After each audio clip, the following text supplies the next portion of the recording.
የተወደዳችሁ የፈታ ዴይሊ ቤተሰቦች ከልብ የመነጨ ሰላምታችን በያላችሁበት ይድረሳችሁ። ለተቅዳሜ ሰዓቱን መረጃ ይዘን ተገኝተናል። ለእናንተ ይመጥናሉ ብለን ከመራረጥናቸው መካከል በቅድሚያ እናስተዋውቅ። ከሳምንት በፊት ከአማራ ክልል ጋር ይገባኛል ውዝግብ የሚነሳባቸውን አወዛጋቢዎቹን የኦፍላና ዛታ ወረዳዎች ኮረም ከተማ፣ አላማጣ ከተማ፣ ራያ አላማጣ ወረዳና ራያ ባላ ወረዳን የተቆጣጠሩት የህወሓት ታጣቂዎች በህብረተሰቡ ላይ ከፍተኛ እንግልትን እያደረሱ መሆኑ ታወቀ። 60 ሺህ የሚሆኑ ሰዎች አካባቢውን ጥለው ተሰደዋል። የትግራይ ፖሊሶች የቤት ለቤት ፍተሻዎችን ከማድረግ ጀምሮ አፈናዎች የተስፋፉ መሆኑ ታውቋል። በአካባቢው ባሉ የአማራ ተወላጆች ላይ ጥቃት እየደረሰ መሆኑንም የቢቢሲ ዘገባ አመልክቷል። ሁሉንም መረጃዎች አካተን ይዘናቸዋል። ከመቀሌ ለፋኖ ታጣቂዎች ተልኳል በተባለ ተተኳሽ ዙሪያ መከላከያ አንድ መረጃ አጋርቷል። በዚሁ ዙሪያ እስካሁን ባለው ሁኔታ በትግራይም ሆነ በፋኖ ታጣቂዎች በኩል የተባለ ነገር የለም። በጥንቅራችን ከተያዙት መረጃዎች መካከል ነው። በህዝብ ተወካዮች ምክር ቤት ስብሰባዎች ላይ ጠንካራ ጥያቄዎችና ትችቶችን በመሰንዘር የሚታወቁት የፓርላማ አባሉ ዶክተር ደሳለኝ ጫኔ በመጪው 7ኛው አጠቃላይ ምርጫ ላለመወዳደር መወሰናቸው በእጅጉ እያነጋገረ ነው። ፖለቲከኛው ጀዋር በፓርላማው ብቸኛ የተቃውሞ ድምፅ ነበሩ ሲሉ ሌሎች ውሳኔያቸውን እንዲያጤኑ ጠይቀዋቸዋል። ይበቃቸዋል፣ የአንድ አካል ሀሳብ አራማጅ ነበሩ በማለትም ደሳለኝ ጫኔ በቀጣይ ላለመወዳደር መወሰናቸውን የደገፉም ታይተዋል። ዘርዘር ያለ መረጃ ይዘናል። በአማራ ክልል በከባድ ውጊያ ውስጥ በቆየ የጎጃም መስመር ትልቅ ውሳኔ ተላልፏል። ውሳኔ የተላለፈው የፋኖ ኃይሎች በብዛት ይንቀሳቀሱበታል በሚል ለአንድ ዓመት ያክል ክልከላ በተጣለበት አካባቢ ነው። ይዘነዋል። የኢትዮጵያ ብሔራዊ ምርጫ ቦርድ በመጪው ግንቦት መጨረሻ ለሚካሄደው ሀገር አቀፍ ምርጫ የሚሳተፉ እጩዎች ምዝገባ የሚከናወንበትን የጊዜ ገደብ አራዝሟል። አጠር ያለ መረጃ እናደርሳለን።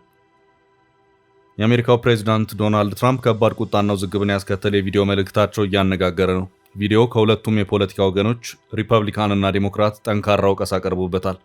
ነጩ ቤተ መንግስት አፋጣኝ መግለጫ አውጥቷል። ትራምፕ ይቅርታ እንዲጠይቁ እየተወተወቱ ነው። ፕሬዚዳንቱ ከባድ ቁጣን ያስከተለውን መልእክት ከይፋዊ ትስስር ገጾቻቸው ላይ ቢያወርዱትም ውዝግቡ እንደቀጠለ ነው። መረጃውን እናደርሳለን። እስከ ፍጻሜው አብራችሁን ቆዩ። የምንለቃቸው ዕለታዊ ትኩስ ዜናዎች እንዲደርሷችሁ ላይክ፣ ሼር፣ ሰብስክራይብ ማድረግ እንዳትረሱ። በተደጋጋሚ ገንብቶ በማስረከብ በደንበኞቹ የተመሰከረለት ዳኮርድ ሪል ስቴት አሁን ደግሞ በመሃል አዲስ አበባ ጀሞ አንድ የሚገኘው ሳይት ላይ ግንባታ ሂደታቸው 40 በመቶ የደረሱ በአንድ ዓመት ብቻ የሚረከቧቸውን አፓርትመንቶች ከ70/30 የባንክ ብድር ጋር አቀረበላችሁ። ባለ 1 መኝታ 80 ካሬ፣ ባለ 2 መኝታ 110 እና 118 ካሬ ከ623200 ብር ቅድመ ክፍያ ጀምሮ እስከ 1 ሚሊዮን ብር ከሚደርስ ልዩ ቅናሽ ጋር ይዞላችሁ ቀርቧል። ለበለጠ መረጃ 0911057674 ወይም 0926930578 ይደውሉ። ዳኮርድ በልዩነት የተገነባ።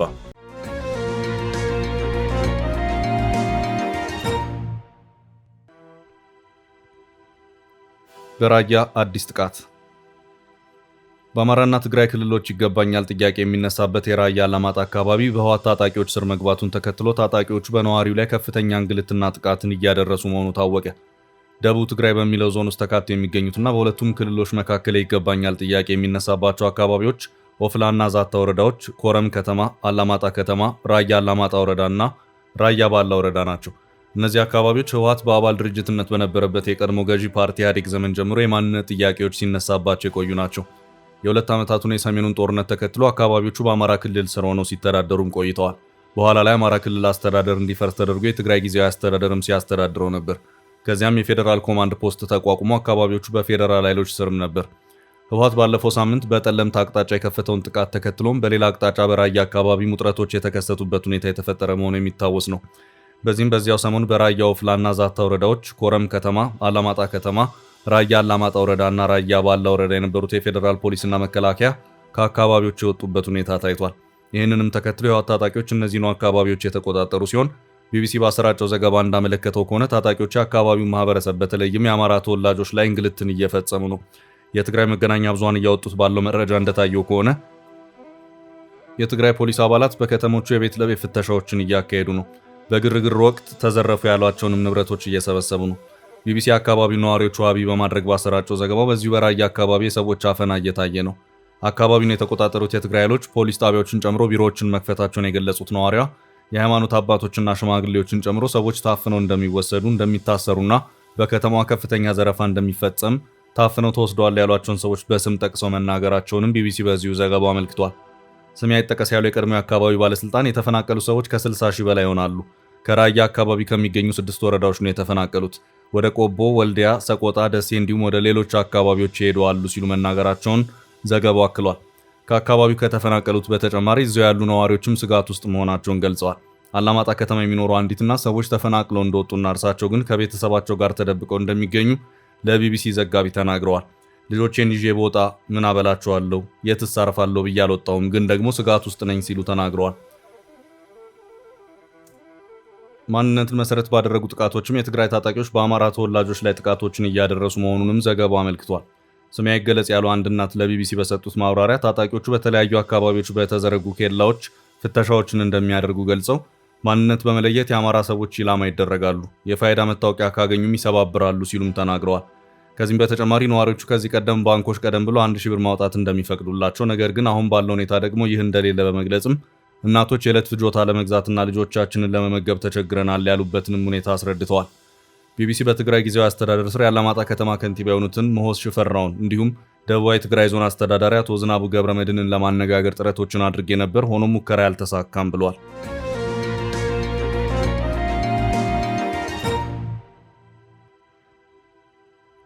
በቀጣይ ርዕስ ከመቀሌ ለፋኖ የተላከው ከመቀሌ ወደ ሰሜን ወሎ ተልኮ በጉዞ ላይ ነበረን በርካታ ጥይት በቁጥጥር ስር አውያለሁ ሲል መከላከያ በትላንትናው ዕለት ባጋራው መረጃ አስታውቋል።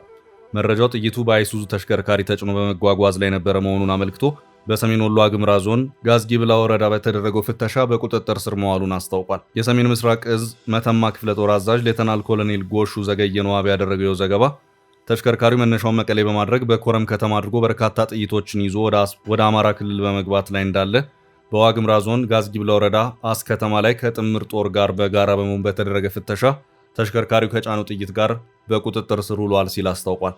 ተሽከርካሪው ወደ አማራ ክልል በመግባት ተተኳሾችን ለጽንፈኛው ቡድን ሊያደርስ ነበርም ብሏል። በዚሁ መረጃ ዙሪያ በትግራይ በኩል የተባለ ምንም ነገር የለም። መከላከያ መረጃውን ያጋራው በፎቶግራፍ አስደግፎ ሲሆን በአካባቢው ከትግራይ ወደ አማራ ክልል የጦር መሳሪያዎችና ተተኳሾች እየገቡ ነው ሲባል ይህ የመጀመሪያው አይደለም። በአካባቢው የሚንቀሳቀሱት በምሬ ወዳጁ የሚመሩት የፋኖ ታጣቂዎች ናቸው። በመንግስት በኩል ህወሓትና የፋኖ ኃይሎች በጋራ እየሰሩ ነው የሚሉ ክሶች ይሰማሉ።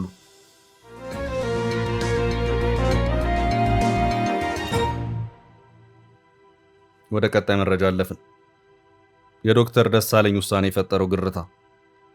በፓርላማው ብቸኛ የተቃውሞ ድምፅ ነበሩ።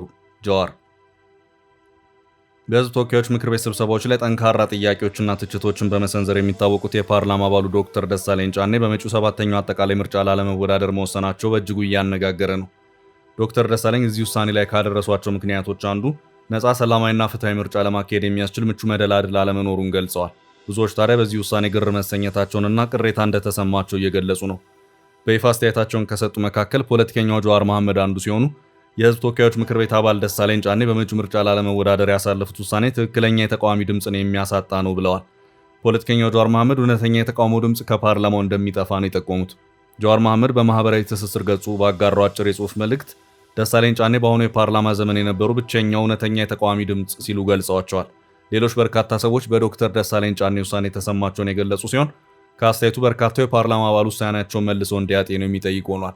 በፓርላማ ውስጥ ጠንከር ያለው አስተያየቶችን ሲሰጡና ጥያቄዎችንም ሲያቀርቡ ሲያስተጋቡ የነበሩት ዶክተር ደሳለኝ ጫኔ በቀጣይ ለመወዳደር ውሳኔ የህዝብ ድምፅ የሆኑ ግለሰቦች ከምርጫው መራቃቸው ለሀገሪቱ ፖለቲካ ምን ትርጉም ይኖረዋል የሚል ጥያቄም የፈጠረ ሆኗል ተብሏል። በትዊተርና በፌስቡክ ከተሰነዘሩና ጎላ ብለው ከወጡ አስተያየቶች መካከል አንድ አስተያየት ሰጪ የእርሳቸውን ፖለቲካና አመለካከት እንዲሁም አቋም እንደማይጋራ ጠቅሶ ሆኖም የእርሱ የፖለቲካና የፓርላማ ተሳትፎ የዲሞክራሲ ልምምድ ፈጽሞ እንዳይጠፋ የመንግስትን አይነት ታላቅ ኃይልን ሳይፈሩ ያመኑበትን የመናገር ልማድ ታሪክ ሆኖ እንዳይቀር ነገ እጅግ አስፈላጊና ወሳኝ ነገሮች መነገር ሲኖርባቸው ደፍሮ የሚናገር ሰው ከናካቴው እንዳይጠፋ ያሰጋል ብለዋል። ሌላኛው አንስት አስተያየት ሰጪ በበኩላቸው የተከበሩ ዶክተር ደሳለኝ ጫኔ ውሳኔያቸውን ደግሞ ቢያጤኑት ከሚመኙት መሃል ነኝ ያሉ ሲሆን በፓርላማው ለተጠቀሙበት ሀሳብን በነፃነት የመግለጽ ትግላቸው አድናቂያቸው ነኝ ብለዋል። አክለውም እንደ ዕድል ሆኖ በአብዛኛው የማልቀበለው ወይም ግን የማላጣለት ሀሳብ ነበር የሚያራምዱት። ሆኖም ነፍስ ያላቸው የፓርላማ አባል ቁጠሪ ቢባል እርሳቸውን ከመጀመሪያዎቹ ተርታም የማሰልፋቸው ነኝ ሲሉ መስክረውላቸዋል። ሌላኛው አስተያየት ሰጪ እሳቸው አረፉ፣ ግን ውሳኔው ለሀገሪቱ ትልቅ ኪሳራ ነው። ከሱ በኋላ ልተማመንበት የሚችለው ምንም አይነት አሳማኝ የሆነ ድፍረት የተሞላበት ተች አላየውም ብለዋል። በተቃራኒው እሰየው እንኳን ላለመወዳደር ወሰኑ እንኳን ሄዶ ያሉ አሉ። በተለይ ለመንግስት ቅርበት ያላቸው አስተያየት ሰጪዎች ለፋኖ የቀረቡ አግባብ ያልሆነ ጥያቄ የሚጠይቁ ስልጣንን ከምርጫ ይልቅ በሽግግር መንግስት ለማግኘት የሚሹ ፓርቲያቸውን አብንን የበተኑ ሲሉ አስተያየት ሰጥተዋል። ዶክተር ደሳለኝ በስድስተኛው አጠቃላይ ምርጫ የባህር ዳር ከተማን ወክለው ከተመረጡ በኋላ ከ2014 ዓ.ም መጀመሪያ አንስቶ በሀገሪቱ ሕግ አውጪ ምክር ቤት ውስጥ አባል ሆነው ቆይተዋል። ምክር ቤት አባሉ በመጪው ግንቦት ለሚካሄደው ጠቅላላ ምርጫ በእጩነት ስለመመዝገብ አለመመዝገባቸው ከመራጮች ከደጋፊዎችና ከመገናኛ ብዙሃን በተደጋጋሚ ጥያቄ ሲቀርብላቸው መቆየቱን ገልጸዋል። እንደማይቀጥሉ አሳውቀዋል።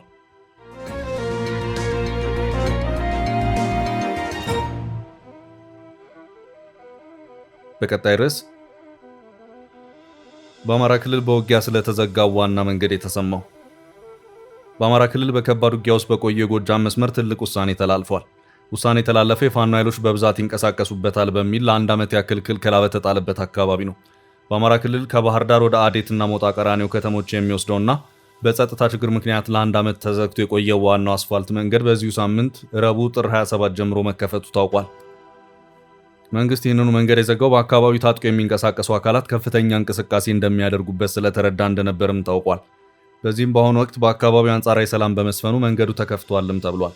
መንገዱ በተዘጋባቸው ወራት መንገደኞች ከአዲስ አበባ ወደ ባህር ዳርና ከባህር ዳር ወደ አዲስ አበባ ለመጓዝ የሚጠቀሙት መንገድ በፍኖተ ሰላም በኩል ያለውን መንገድ ብቻ ነበር። በበርካታ የክልሉ አካባቢዎች የሚካሄደው ግጭት በህዝቡ የዕለት ተዕለት ህይወት ላይ ከባድ ጫናን እያሳረፈ መሆኑ ይነገራል። በዚህም ሳቢያ የህዝቡ መደበኛ እንቅስቃሴዎች የተስተጓጎሉ ሲሆን የመንግስታዊ መስሪያ ቤቶች፣ የትራንስፖርት፣ የንግድ፣ የትምህርትና የጤና አገልግሎቶች በጉልህ በሚታይ ሁኔታ መደናቀፍ እንደገጠማቸው ነዋሪዎች ይናገራሉ።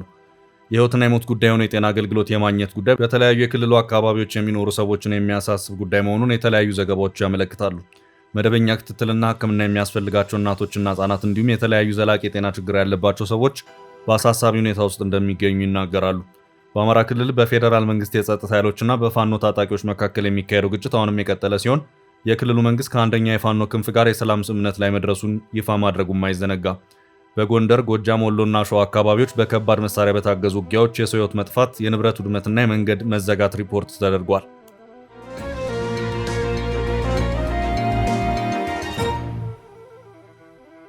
በቀጣይ ርዕስ የምርጫ ቦርድ አዲስ ውሳኔ።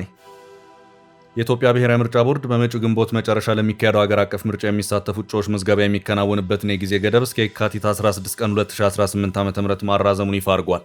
በተቀመጠው ጊዜ ውስጥ የፖለቲካ ፓርቲና የግል እጩዎች መመዝገብ ያልቻሉባቸውን ምክንያቶች ከግምት ውስጥ በማስገባት ምርጫ ቦርድ የጊዜ ገደቡን እስከ የካቲት 16 2018 ማራዘሙን በመግለጫው ላይ አስታውቋል። በይፋ የምርጫ ጊዜ ሰሌዳው መሰረት ምርጫ ቦርድ የተመዘገቡ እጩዎችን ዝርዝር ለህዝብ ይፋ ማድረግ የነበረበት ከመጪው ሳምንት ረቡዕ የካቲት 4 ጀምሮ ባሉ 9 ቀናት ውስጥ እንደነበር ኢትዮጵያ ኢንሳይደር ገልጿል።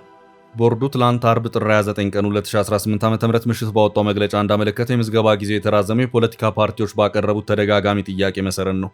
ፓርቲዎቹ ቦርዱ ባዘጋጃቸው የተለያዩ የውይይት መድረኮችና በጽሑፍ ጭምር የዝግጅት ጊዜ እንዲሰጣቸው በጠየቁት መሰረት ቦርዱ ጥያቄውን ተቀብሎታል።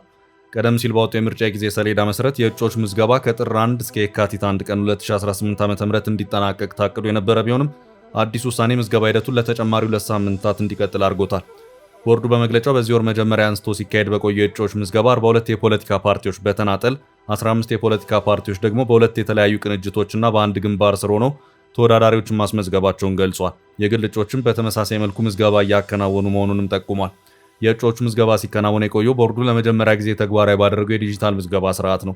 ባለፈው ታህሳስ ወር መጨረሻ ይፋ የተደረገው ይህ ስርዓት ለአካታችነትና ተደራሽነት ከሚኖረው ፋይዳ በተጨማሪ እጩዎችና የመራጮችን ጊዜ እንደሚቆጥብ፣ አላስፈላጊ ምልልሶችን እንደሚያስቀርና ወጪ ቆጣቢ እንደሆነ ምርጫ ቦርዱ በወቅቱ አስታውቆ ነበር።